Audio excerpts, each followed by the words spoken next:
12 ज्योतिर्लिंगों की पौराणिक कथाएं भगवान शिव के 12 ज्योतिर्लिंग देश के अलग अलग भागों में स्थित हैं। इन्हें 12 ज्योतिर्लिंग के नाम से जाना जाता है। इन ज्योतिर्लिंग के दर्शन, पूजन, आराधना से भक्तों के जन्म जन्मांतर के सारे पाप समाप्त हो जाते हैं। वे भगवान शिव जी की कृपा के पात्र बनते हैं।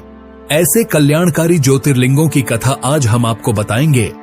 श्री सोमनाथ मंदिर गुजरात प्रांत के काठियावाड़ क्षेत्र में समुद्र के किनारे सोमनाथ मंदिर विश्व प्रसिद्ध है। यह ज्योतिर्लिंग पहले प्रभास क्षेत्र के नाम से जाना जाता था।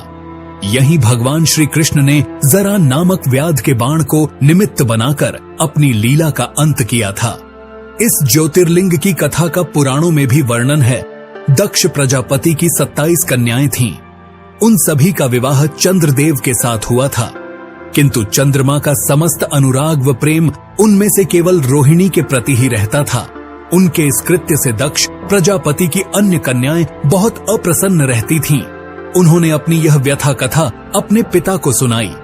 दक्ष प्रजापति ने इसके लिए चंद्रदेव को अनेक प्रकार से समझाया, किंतु रोहिणी के वशीभूत उनके हृदय पर इसका कोई प्रभाव नहीं पड़ा। दक्ष ने क्रुद्ध होकर उन्हें क्षयग्रस्त हो जाने का शाप दे दिया। इस शाप के कारण चंद्रदेव तत्काल क्षयग्रस्त हो गए। उनके क्षयग्रस्त होते ही पृथ्वी पर सुधा शीतलता वर्षण का उनका सारा कार्य रुक गया। चारों ओर त्राही त्राही मच गई। चंद्रमा भी बहुत दुखी और चिंतित रहने लगे थे। उनकी प्रार्थना सुनकर इंद्रादि देवता तथा वशिष्ठ आदि अर्षिगण उनके उद्धार के लिए पितामह ब्रह्मा जी के पास गए।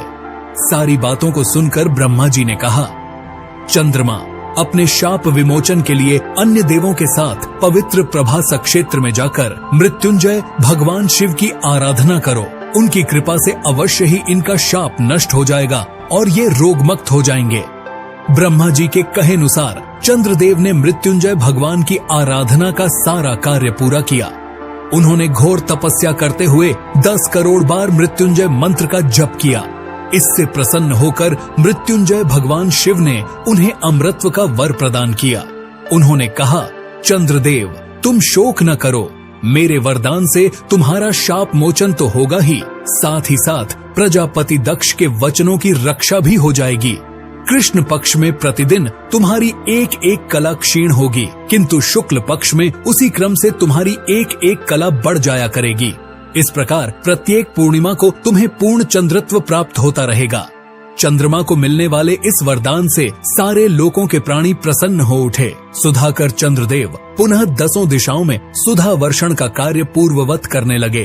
शाप मुक्त होकर चंद्रदेव ने अन्य देवताओं के साथ मिलकर मृत्युंजय भगवान से प्रार्थना की कि आप माता पार्वती जी के साथ सदा के लिए प्राणों के उद्धारार्थ यहाँ निवास करें।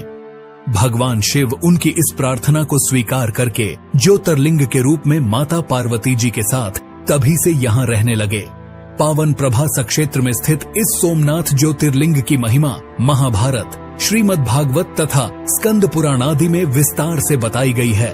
चंद्रमा का एक नाम सोम भी है। उन्होंने भगवान शिव को ही अपना नाथ स्वामी मानकर यहाँ तपस्या की थी, इसलिए इस ज्योतिर्लिंग को सोमनाथ कहा जाता है।